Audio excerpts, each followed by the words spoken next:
In late 1994, a Mi-26 heavy-lift helicopter rose above the jungle of Papua New Guinea, with an American attack bomber hanging beneath it.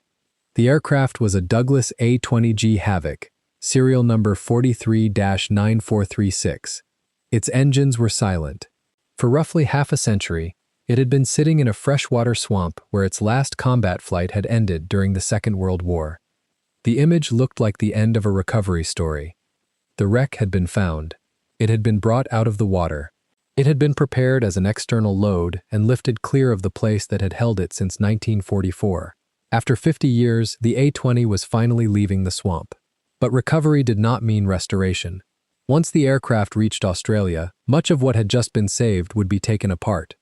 Its wings and other surviving components would help restore two different A-20 projects: the bomber that had survived combat, decades underwater, and one of the most unusual aircraft recoveries in New Guinea, was about to become a donor. And somehow, that still would not be the end of 43-9436. To understand how one airplane could be recovered, dismantled, and then returned to complete form again, the story has to go back to May 3, 1944. At the time, 43-9436 belonged to the 89th Bombardment Squadron of the 3rd Bombardment Group, 5th Air Force.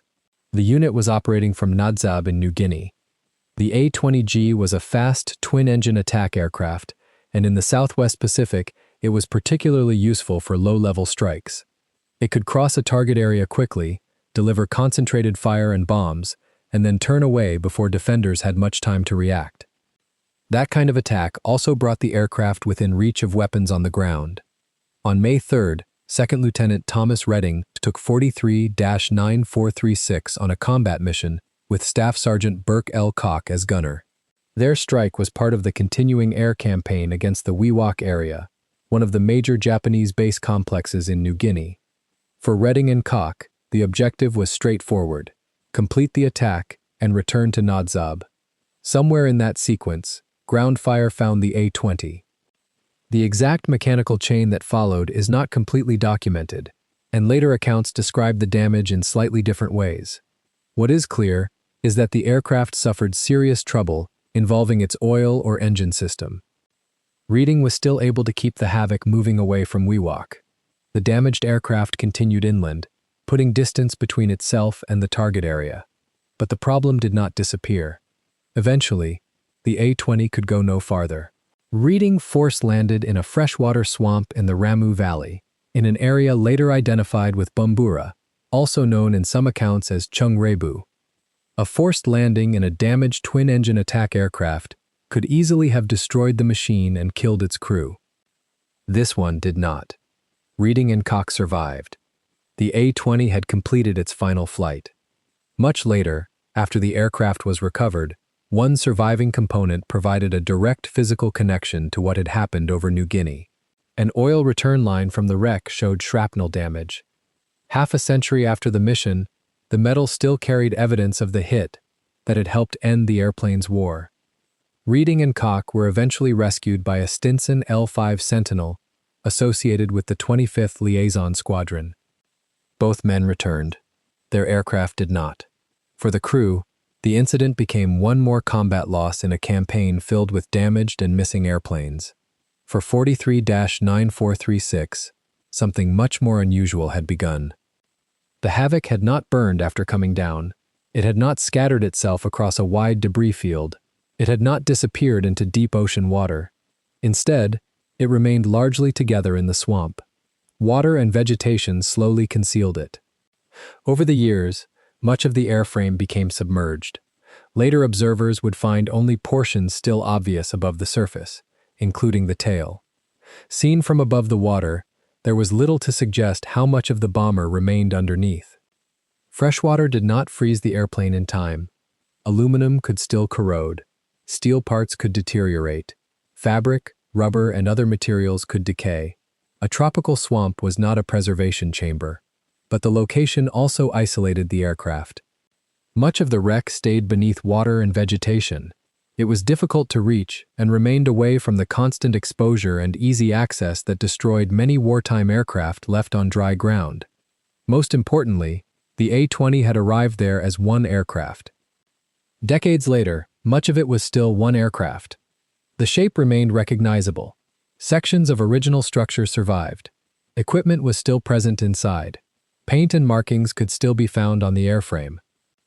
As the years passed, that completeness became increasingly important. Across New Guinea, other wartime wrecks were deteriorating, being stripped or disappearing entirely. Restoration projects elsewhere needed original components that were becoming harder to find. An intact A-20 buried in a swamp was no longer merely an abandoned wartime machine. It was a reservoir of surviving material. By the 1980s, aviation historian Michael Claringbold had helped direct attention toward the site. Information he provided led the Royal Australian Air Force back to the aircraft. On November 20, 1985, personnel from No. 12 Squadron located the A-20. The discovery confirmed what made the wreck so unusual. This was not a tail section surrounded by scattered fragments. A substantial portion of the original airplane was still there. The airframe represented something that could potentially be recovered, studied, and used. But finding an aircraft and removing it are very different problems. The A-20 remained in place for years after the 1985 visit. The wreck was known, but it was still sitting in an isolated swamp, far from the infrastructure of a conventional recovery site. By 1994, the plan finally moved from locating the aircraft to getting it out. The recovery could not begin with the helicopter. First, the aircraft had to be freed from the water and sediment that had surrounded it for decades. The Royal Australian Air Force recovery team used airbags to help raise the wreck. The idea was simple enough. Added buoyancy could take part of the aircraft's weight and help bring the submerged structure upward. What followed was the first major transformation of the recovery. The bomber began to appear.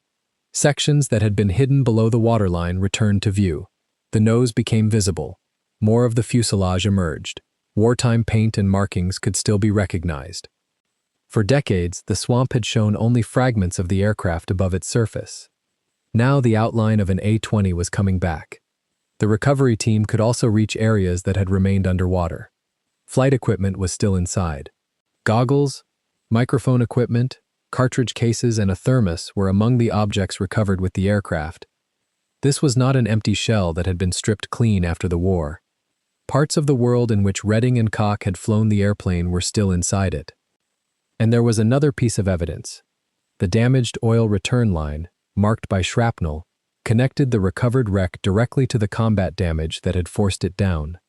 The recovery had begun to turn a story preserved in records into something physical. But getting the airplane afloat solved only the first problem. The A-20 was still deep in the New Guinea landscape. Moving a twin-engine aircraft of that size out of the area by conventional means would be difficult even after it had been raised. The solution came from above. A Mi-26 heavy-lift helicopter was brought in for the extraction. The Mi-26 had been designed to carry loads far beyond the capability of ordinary helicopters. In this case, that capacity offered something particularly valuable. The A-20 did not have to be cut into small pieces in the swamp simply to make it transportable. It could be prepared as an external load. By then, 43-9436 had already existed in several completely different forms. It had been a combat aircraft operating from Nadzab. Then it had been a damaged bomber struggling away from Wewak. Then a force-landed machine sitting in freshwater. Then, for decades, a partly submerged wreck almost absorbed into the landscape around it. Now it was being prepared as cargo. Recovery personnel rigged the aircraft for the helicopter lift. There was no reason to pretend the operation returned a wartime A-20 to the air in anything like its original condition. The engines were not carrying it. The controls were not flying it. The aircraft was a suspended load beneath another machine. But visually, the result was extraordinary. The Mi-26 took the weight. The A-20 began to rise. The swamp that had held it since May 1944 fell away below. For the first time in roughly half a century, the entire surviving aircraft was clear of the place where it had come down. In 1944, 43-9436 had descended into the swamp because it could no longer remain in the air. In 1994, it rose above the same landscape without either of its own engines running. The Mi-26 carried the Havoc toward Madang Airport. Below it was the New Guinea terrain, where the aircraft had spent almost all of its post-war existence. Above it was a helicopter carrying an American attack bomber that had been designed in another country, for another war, half a century earlier.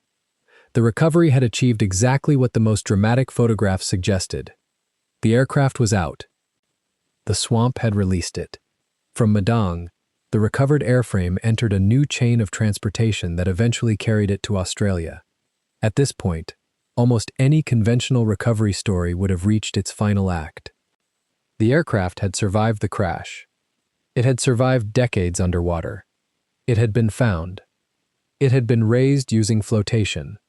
It had been lifted from an isolated recovery site by a heavy helicopter. The obvious next step seemed to be restoration.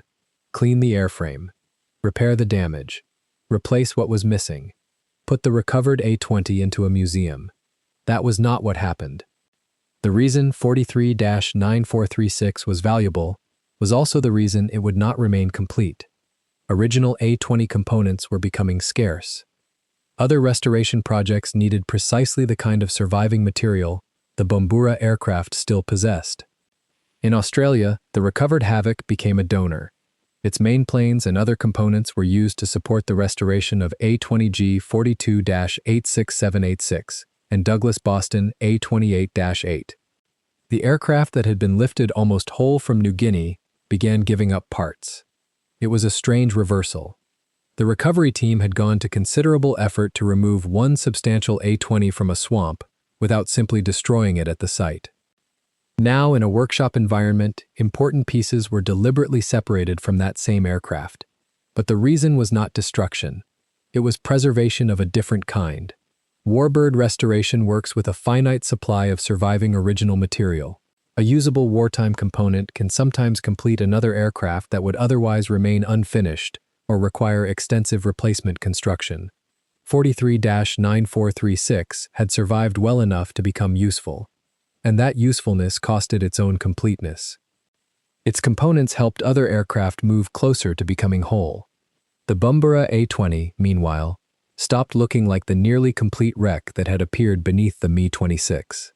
The 1994 operation had unquestionably recovered the airframe from the swamp, but it had not guaranteed the survival of 43-9436 as a complete aircraft. For a time, becoming a donor could easily have been the last important chapter in its history. Many historic aircraft end that way. A fuselage remains in storage. A wing goes to another project. An engine is exchanged. Instruments migrate to another cockpit. Eventually, the original identity survives mostly in paperwork, while the physical parts continue their lives elsewhere. By July 2002, the surviving collection of components associated with 43-9436 was being offered for trade. 8 years had passed since the Mi-26 recovery. The dramatic aircraft hanging below a helicopter had not become the museum centerpiece that image might have promised. Then, the story changed direction again. The remaining structure went to Precision Aerospace Productions at Wangaratta in Victoria, Australia. There, work began that was fundamentally different from the donor phase. The goal was no longer to use 43-9436 to complete somebody else's airplane. The goal was to make 43-9436 look like an A-20 again. That meant working with what remained after the original recovery and subsequent parts transfers. The aircraft could not simply be cleaned and reassembled exactly as it had left Bumbura. Restoration now required reconstruction. Work advanced on the cockpit. Wing structure was fitted. Engines and other major components were prepared. Missing pieces had to be replaced or recreated where necessary. Slowly, the project regained the proportions of a complete Havoc. The process gave the aircraft a second kind of survival. The swamp had preserved much of the original structure long enough for people to recover it. Now restoration work was preserving the identity attached to that structure. For a time, the aircraft appeared to have found a final destination. Plans called for it to go to the Royal Air Force Museum at Hendon in Britain. The route would have been remarkable. Built in the United States. Sent to the Southwest Pacific. Lost in New Guinea. Recovered by an Australian operation. Restored in Victoria. Then moved to Britain for museum display. Work continued in Australia with that future in mind, but the proposed transfer did not ultimately happen. Once again, the aircraft's expected ending disappeared.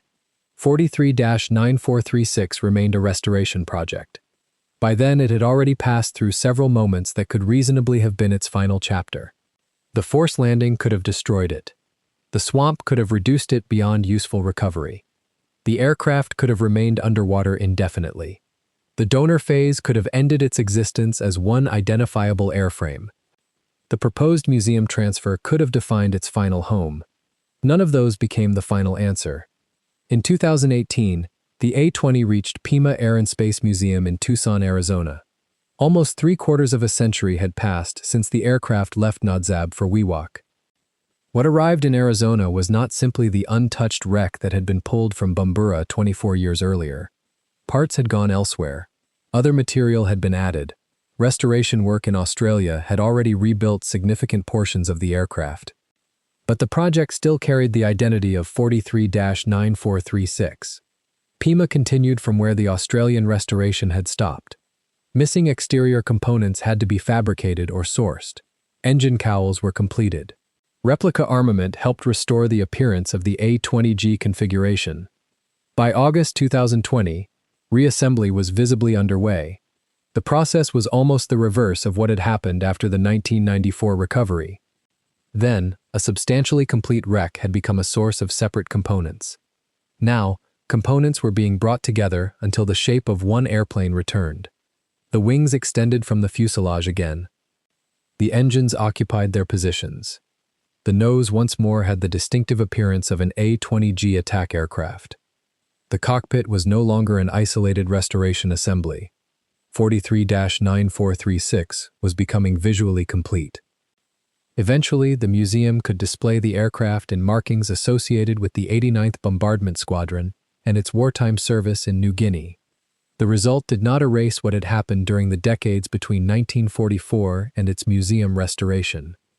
Nor was every visible part necessarily the same component that entered Bumbura Swamp. That is not what makes the aircraft's history remarkable. Its story lies in what survived, what was removed, what was reused, and what eventually came together again under the same identity.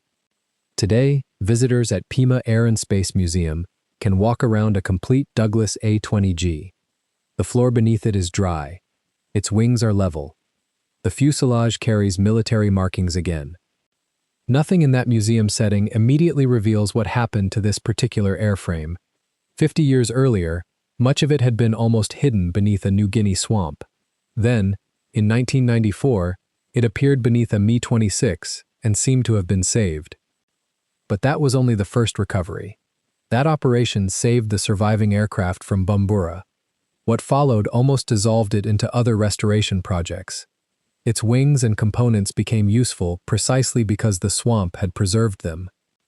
For years, the identity of 43-9436 existed across a mixture of surviving structure, donor history, and unfinished restoration work.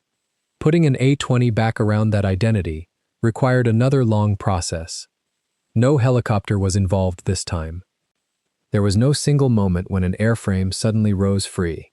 Instead, sections returned gradually until the parts once again described one complete aircraft.